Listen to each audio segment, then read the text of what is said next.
He's not going to play in back-to-backs coming off the hamstring. Additionally, over the weekend, or I guess it was on Monday, Jalen Williams in Oklahoma City returned. And for the Thunder's game on Wednesday, I can't remember who they're playing. They're in Boston. Play the Celtics. Oh, that's right. Big game. There you go. Clean injury report. I mean, relatively clean injury report in terms of the rotation players. Their rotation players are all available for one of the first times this season. I think it might be it's under 5 times they've had their top 9 players all available. I mean, their starting lineup, they've had 6 times all season. Right. Listen, I was at this game last night.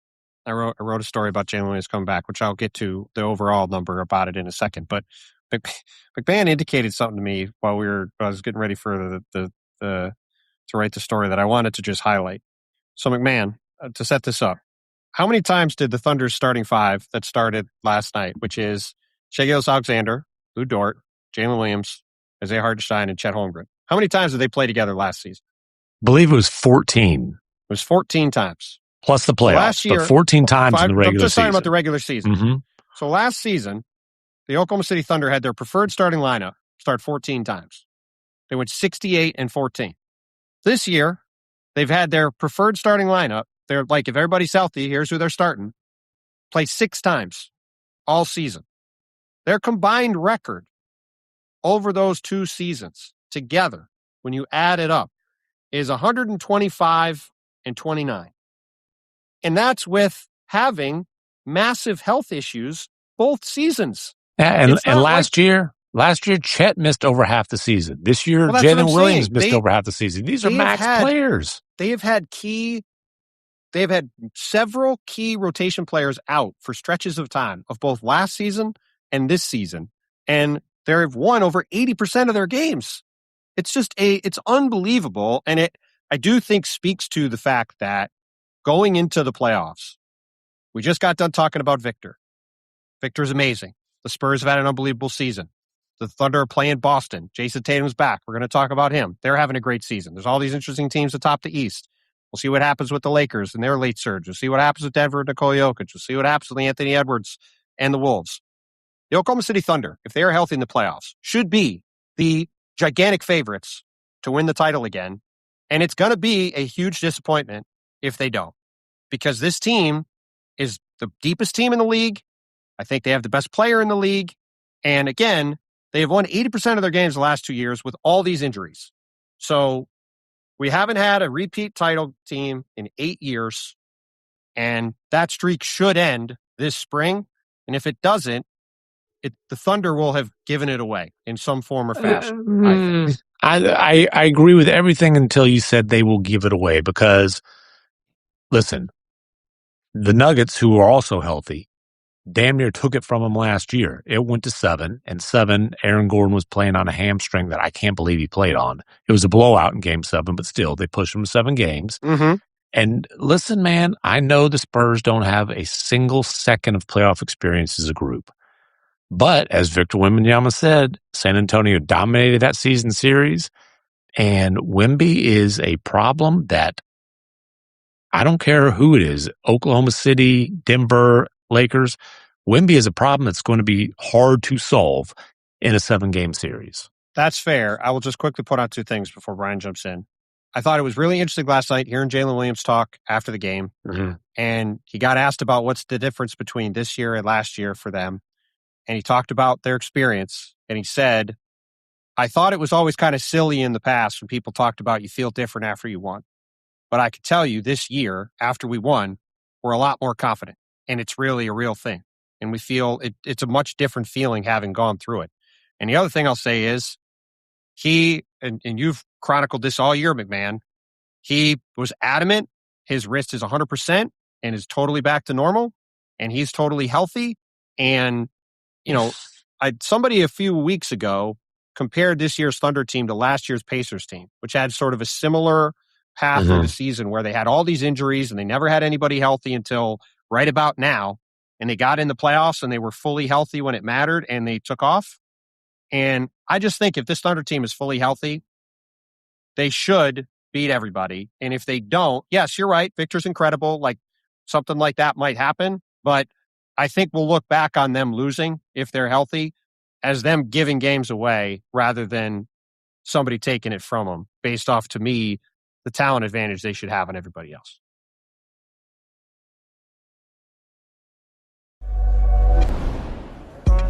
That's insane. I can't see your screen from here anymore.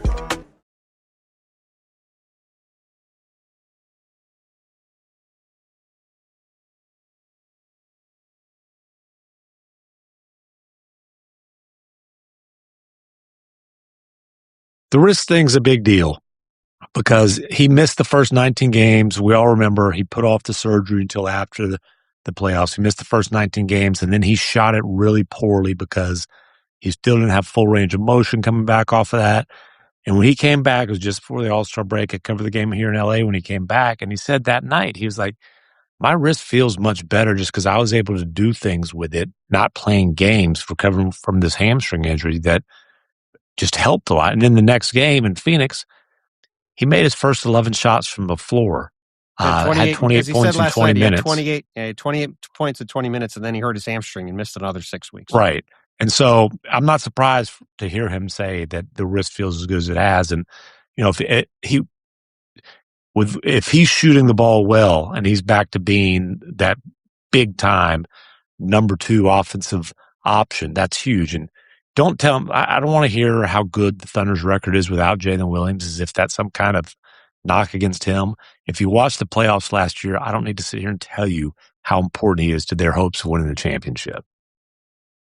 Yes, and this is the thing. I don't know where to put the line because I want to honor what I think is an incredible phenomenon happening with Victor Wembanyama, and that he can be the type of player who can overcome. I mean, really, one of the definitions of superstar for me is, can you lead your team to a series where you don't have the better team, which is what LeBron did early in his career. It's what Luka did early in his career. Dirk did in 2011. Absolutely. It's like, you know, that's not the only definition of superstar, but it's one of them. And so I want to honor what I think is that power with Victor, but also don't want to disrespect what you are describing about Temps, which is a absolute growling powerhouse that is, you know, fully healthy. I want to point something out about Denver, though, and we'll see what happens in tonight's game because I don't, you know, guaranteed jinx. After tonight, when they play in Phoenix, they have 9 games left. 7 of those 9 games are at home.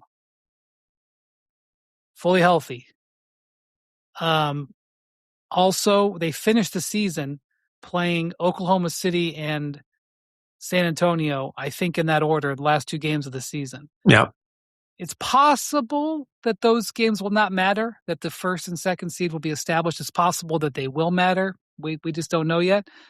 But the quote-unquote hard games that Denver has left might not see their best teams. You know, they may not play their best teams. So I would just say that Denver is in position to get that 4th seed, I think, if they handle their business and avoid injury. And I'll say something else. With the Lakers, they play the Pacers on Wednesday. I don't know if they'll win that game. The Pacers have lost 16-17. But I've got to guess, but go on. The Lakers' next 3 games are Pacers, Nets, Wizards. If they beat the Tankers, it puts the Lakers in very strong position to get that 3. So what I'm saying to you is the Nuggets and Lakers are in position to take seeds 3 and 4. Whether or not they actually do, I don't know. But we will definitely see. Bontemps, you had a story that's publishing on Wednesday about Jason Tatum. One of the more interesting things happening in the league right now. There was a topic on First Take when I was on there today about whether or not Tatum's return is costing the Celtics in some way. Their offensive numbers